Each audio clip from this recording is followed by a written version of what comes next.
Good morning. Well, I wanted to talk to you this morning. My name is Darren. You haven't been to this church before. They know me, I think. You know why I'm Darren. Yeah. Okay. I want to talk about presents today. So, I think that there's 3 things that make a present a good present. And one is if it's someone, go ahead, yeah. I think it's if someone special gives it to you. That's one special thing about a present. And there can be a special reason why someone gives you a present. And the third thing that's good about a present is when you get like a really cool present. Like it's just really awesome or unique or something. So, have any of you had birthdays lately? Oh, you did, yeah. Do you remember any of your birthday presents? Yeah. Yeah? Well, what was like your really favorite one? I got a Vancouver Canucks jersey. Oh, you did? Wow. Yeah, I hate the Canucks, but I mean, for a Canucks fan, that's an awesome jersey. So, did it have a name on it? Yeah, sorry, I shouldn't say I hate the Canucks. That's not a very Christian attitude, is it? I like the players who play on the team, but I don't like the team itself, maybe. Okay.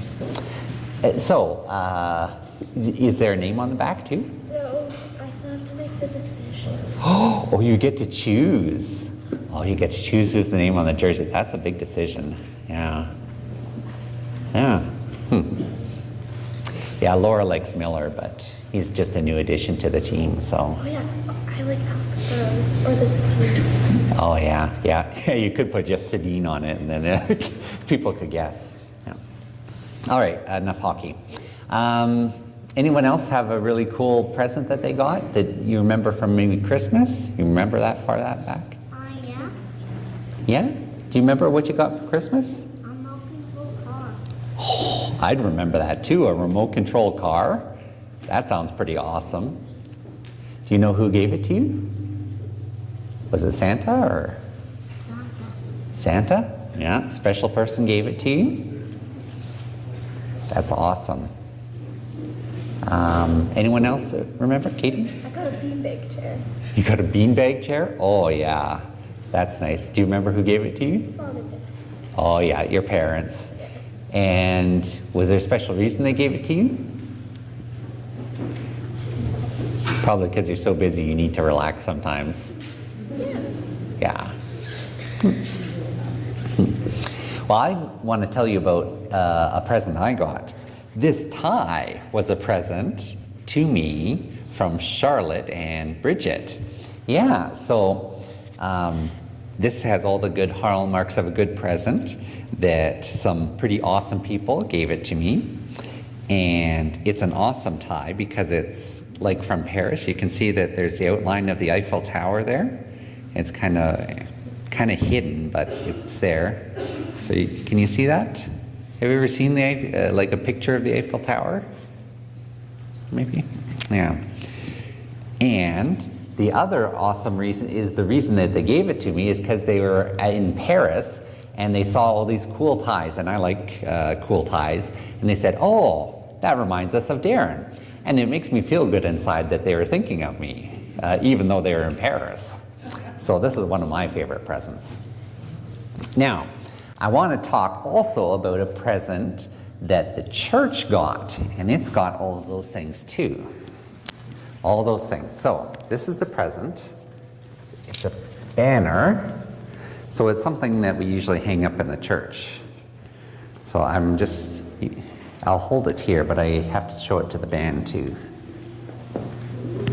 Yeah, it's the real deal.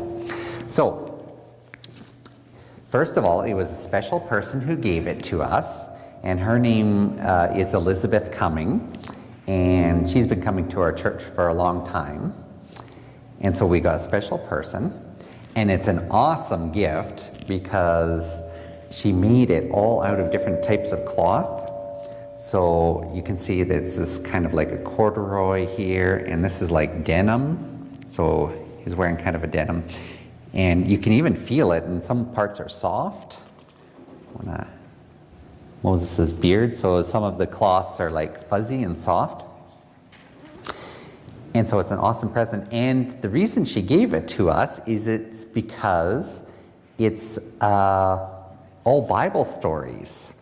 So these are all Bible stories about a person named Moses. So this is the first picture. Do you recognize what that is? Pyramid, yeah. So it's in Egypt, right? And so God's people were in Egypt and they were having a hard time. And so God sent a person named Moses to help them. And there's Moses. And he was had to be hidden because the people who are having a hard time, Moses was born from those people. So they put him in a little basket and floated him down the Nile River to a member of the Egyptian household. And then when Moses was older, he saw a bush that was on fire, but it didn't burn down. The tree never burned down. It was on fire like for hours, but it never burned down. So he went to see it, and God spoke to him from the burning bush and said, "You've got to help these people." Moses said, "How am I supposed to help these people? I'm just a person. The Egyptians got an army. What am I going to do against an army?" God said, "Okay, I'll do magic for you.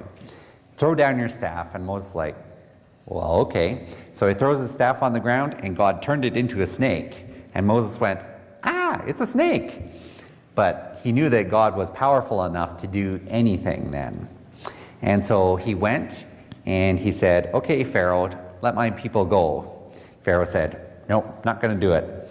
So he kept making different things happen to the Egyptians, so that bad things, so that they would let them go. He made it hail on them, and he made locusts appear on the ground, and they ate everything. And then he even made like frogs appear, so many frogs that they covered the ground. That would be icky, eh? If you took every step and you stepped on a frog, that'd be just gross. Anyhow, eventually they had to escape. So he parted the waters of the Red Sea, and they walked across on the dry land, and then they put the waters back, and they escaped. And then later on, the last picture is in the desert. You can see there's cactuses here. God gave Moses the rules for living, so 10 commandments for them all to follow. So all these pictures here remind us of the story of Moses. And so we're going to hang this up in the church so we can remember that story. So I just thought this was such a wonderful gift that I would share it with you today.